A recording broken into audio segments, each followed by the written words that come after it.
Hello കൂട്ടുകാരെ, ഇന്നത്തെ promo വിശേഷങ്ങളിലേക്ക് എല്ലാവർക്കും സ്വാഗതം. ഇന്നത്തെ പ്രൊമോയിൽ നമുക്ക് കാണാൻ കഴിയുന്ന അങ്ങനെ നമ്മുടെ ഗംഗേട്ടൻ മുത്തശ്ശിയുടെ എല്ലാം തുറന്ന് പറയാണ്. ബാലചന്ദ്രൻ എല്ലാം അറിഞ്ഞു.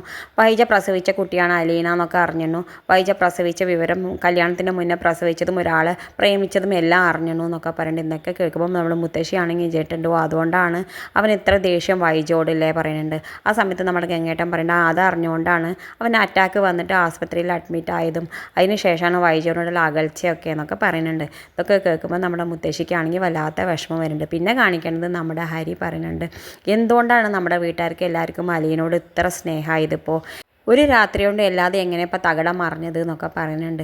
എന്തോ ഇതിലൊരു പന്തി കേടുണ്ട്, അത് നമുക്ക് എന്തായാലും കണ്ടെത്തണം എന്ന് പറയുന്നുണ്ട്. പിന്നെ കാണിക്കേണ്ടത് നമ്മുടെ രേവതി കുട്ടി മാമച്ചനെയും കൂട്ടിയിട്ട് നാൻസിയുടെ കുട്ടീനെ തിരഞ്ഞു പോകുന്നുണ്ട്. ആ സമയത്ത് നാൻസിയുടെ കല്യാണം കഴിച്ച ആളിൻ്റെ അടുത്ത് അവൻ്റെ അച്ഛൻ പറയുന്നുണ്ട്, നിന്നെ തിരക്കിയിട്ട് ഒരാൾ വിളിച്ചിരുന്നു, എനിക്ക് പരിചയമില്ലാത്ത ഒരാളെ പാലാഴി വട്ടത്തു നിന്നാണ് വിളിച്ചിരുന്നത് എന്നൊക്കെ പറയുന്നുണ്ട്. അപ്പോൾ ഇതിലെന്തോ ഒരു പന്തി കേടുണ്ടല്ലോ അച്ഛാന്നൊക്കെ പറയുന്നുണ്ട്. എന്തായാലും രേവതി കുട്ടിയും മാമച്ചനും കൂടി അന്വേഷിച്ച് വരുന്നുണ്ട്. അവൻ്റെ അടുത്ത് ചോദിച്ചു, നാൻസിയുടെ ഭർത്താവിനോട് ചോദിക്കുന്നുണ്ട് എവിടെയാണ് ആ കുട്ടിയെ ജീവിച്ചിരിപ്പുണ്ടോ എന്നൊന്ന് അറിയാനുള്ള ആകാംക്ഷ കൊണ്ട് ചോദിക്കുകയാണെന്ന് പറയുന്നുണ്ട്.